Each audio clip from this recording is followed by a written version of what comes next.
রমজানের সময়সূচি ক্যালেন্ডারে রোজার নিয়ত, সাহরি, ইফতারের কিছু দোয়া দেওয়া থাকে, সেগুলো কি পড়া যাবে? আমাদের দেশে রমজানের ক্যালেন্ডারগুলোতে দেখা যায়, ভাই বসেন, কেউ কি বাতাস করতেছে? বসেন বসেন। আমাদের দেশে দেখা যায় রমজানের যে ক্যালেন্ডারগুলো থাকে, ক্যালেন্ডারগুলোতে রোজার দোয়া লেখা থাকে, নাওয়াইতু আন আসুমা গাদান। দেখছেন নি আপনারা? সকল ইবাদতে নিয়ত লাগবে, নিয়ত ছাড়া কোনো ইবাদত আল্লাহর কাছে গ্রহণযোগ্য হবে। ইন্নামাল আমালু বিন্নিয়াত, সমস্ত আমলগুলো নিয়তের উপর নির্ভরশীল। কিন্তু নিয়তের মানে কিন্তু নাওয়াইতু আন না। নিয়তের মানে কি না? নাওয়াইতু আন না। নিয়তের মানে ইচ্ছা। নিয়ত মানে কি করা? আপনারা মুখে বলেন না যে আমার এবার হজে যাওয়ার নিয়ত আছে, বলে না? এই যে নিয়ত আছে মানে কি নাওয়াইতু আন পড়ছেন আপনি? নাওয়াইতু আন আযহাবা ইলাল হজ, এরকম কোনো কিছু বলছেন আপনি মুখে? আপনি মনে প্রতিজ্ঞা করছেন, টাকা পয়সা জমা টমা দিচ্ছেন, তার মানে আপনার মনে ইচ্ছা আছে আপনি কি করবেন এবার হজে।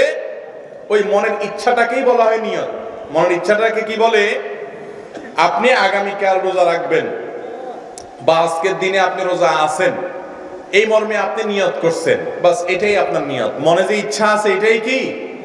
মুখে আলাদা উচ্চারণ করাটা এটা নিয়ত নয়। নিয়তের প্রকাশ, নিয়তের কথা আবার মুখে বলে দিতে হবে। সকল ইবাদতে সকল আমলে এরকম কোনো কথা হাদিসে আসে নাই। অতএব নিয়ত করা ফরজ, নিয়ত বলাটা কি না ফরজ না। রমজান মাসে রোজা রাখার জন্য নিয়ত জরুরি। নিয়তটার মানে কি?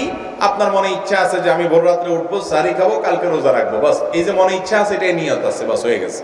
মুখে আর নাওয়াইতুয়ান পড়ার প্রয়োজন নাই। রোজা রাখার জন্য নাওয়াইতুয়ান পড়ার কথা না কোনো হাদিসে আছে, না কোরআনে আছে, না রাসূল আকরাম সাল্লাল্লাহু আলাইহি সাল্লাম এরকম কোন নাওয়াইতুয়ান পড়েছেন, না সাহাবীরা করেছেন। ইবাদতের ক্ষেত্রে কোরআন এবং হাদিসে যদি কোনো কিছু না থাকে তাহলে সেটা ক্যালেন্ডারে থাকলেও আমরা নিব না।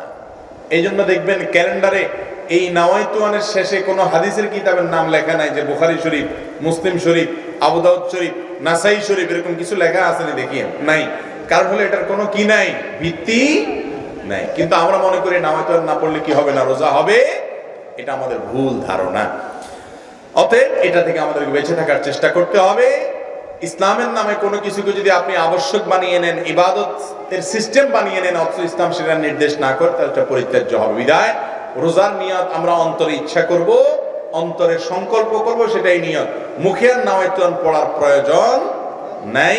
এটাকে আবশ্যক মনে করলে, রোজার জন্য জরুরি মনে করলে বেদাত হবে। কি হবে? বেদাত হবে। ইসলামের নামে বানানো জিনিস তৈরি করা এটা খুব জঘন্য অপরাধ হয়। আল্লাহ আমাদেরকে বাঁচার তৌফিক দান করুন।